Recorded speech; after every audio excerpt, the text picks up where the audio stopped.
Hi, this is 3 types of explanations for standards-based grading. My name is Janice Myers.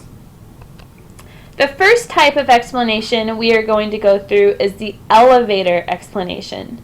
This explanation would be used if you were to bump into someone on an elevator, or if you were just bumping into them while you were running an errand and it was a very fast conversation. This explanation should be less than 1 minute, and you are going to stick to the main points of standards-based grading. You're not going to go into great detail. I'm first going to give you the talking points for the explanation, then I will give you an example. The talking points are that students are graded on standards and not on behavior. Students are graded as below basic, basic, proficient, and advanced for each standard. Students are graded on improvement so they can reassess in their most recent score counts.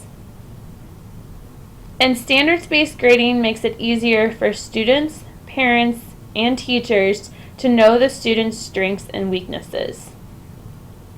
So here's my example of an elevator explanation. What is standards-based grading?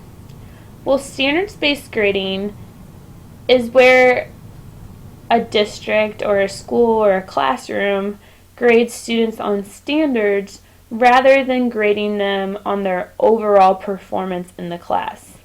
So what I mean by that is that in a traditional classroom, students may receive grades for whether or not they're turning in their homework, which is a behavior, not what they actually know, quizzes, tests. They can even be given extra credit for bringing in paper towels or tissues.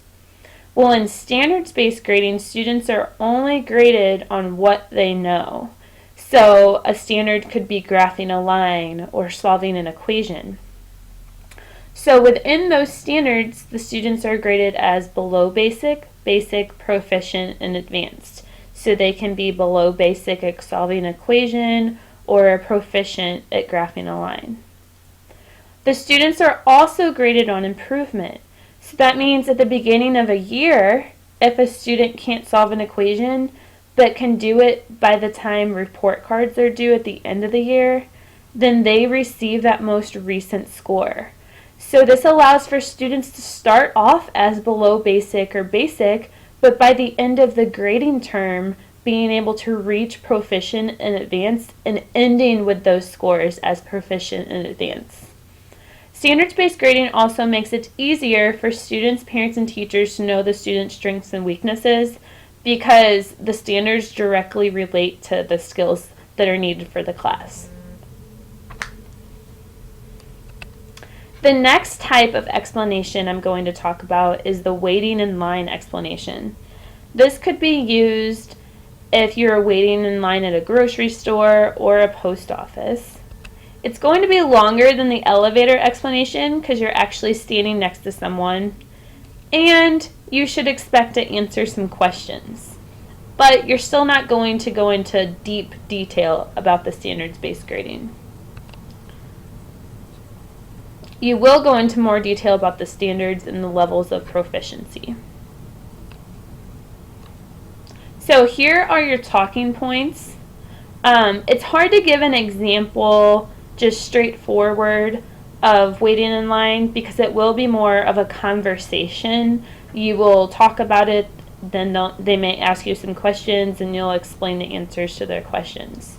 But I will go through these talking points. You want to use the same talking points as the elevator explanation, so give them the basic knowledge of what standards-based grading is.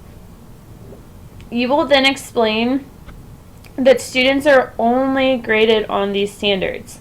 So behavior, such as turning in homework, or bringing supplies to class, or participating in a conversation, does not affect their overall score. Unless being able to hold a conversation was a standard, then obviously that would affect their score. The students are graded on a scale of 1 to 4. So 1 corresponds to below basic, 2 is basic, 3 is proficient, and 4 is advanced. We want all of our students to be able to at least reach the proficient level and work towards that advanced level. What does below basic, basic, proficient, and advanced mean? Well, below basic means that a student cannot complete a test at all over a standard. They just have no idea. You try to help them, they still can't do it. So they really need help with that standard. Basic would be maybe a student is struggling with a standard, but if I provide them some help, that they're able to complete it. So I could prompt them, I could give them some choices, and then they're able to get through it. Proficient means they're able to complete an assessment over a standard without any help and that they're able to do it accurately. And advanced means that not only do the students know something at a proficient level, but that they know it so well that they could turn around and explain that standard to another student. Letter grades are assigned for progress reports by taking the score for each standard and averaging it together to get another score. That score is then compared to our letter grade scale. So if their overall average is a 3 or better, then they receive an A for that class. If their overall average is between a 2.5 and a 2.9, then they receive a B. If it's between a 2 and a 2.49, then they receive a C. And if they have anything below a 2, then they have an incomplete and they are not given a letter grade. They have to receive at least 2s or better on each standard in order to earn a grade and in order to move on. The last explanation example is a conference explanation. This will definitely be longer than the previous explanations because you are specifically sitting down and talking to a parent or guardian about their student's progress in your class. So it will probably be 5 minutes or longer. This explanation will usually take place during parent-teacher conferences, and you should expect to answer specific questions about a student's progress. So, like the waiting in line explanation, it's hard for me to give you an exact example because this will be another type of explanation where the parent is asking questions and then you're answering their questions. So it's not just 5 minutes of you talking, it's more you explaining the basics and going through all of these talking points and then answering any questions that the parent has. So here are the talking points that you want to be sure to cover during your conference. You want to provide a basic explanation of SBG. You may need to go into more detail if a parent has never experienced SBG before. If a parent has a student that's gone through other SBG classes, this will probably be a very basic explanation then. Whenever parents come into parent-teacher conferences, they always want to know, what grade does my student have in your class? But in standards-based grading, you're more focused on how are they doing on all of these standards, because those standards are representing the student's skills. So instead of just giving a parent an overall grade such as an A or B, you want to first say, well, here are the standards that we've covered this semester, and here's where your student currently is on each of those standards. So on standard 1, they have a 2.5. On standard 2, they have a 3. And you would continue to go through those.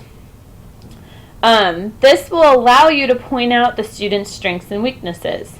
So you'll say on these standards, since the student has a 3, they're doing fine, we're working towards the advanced level.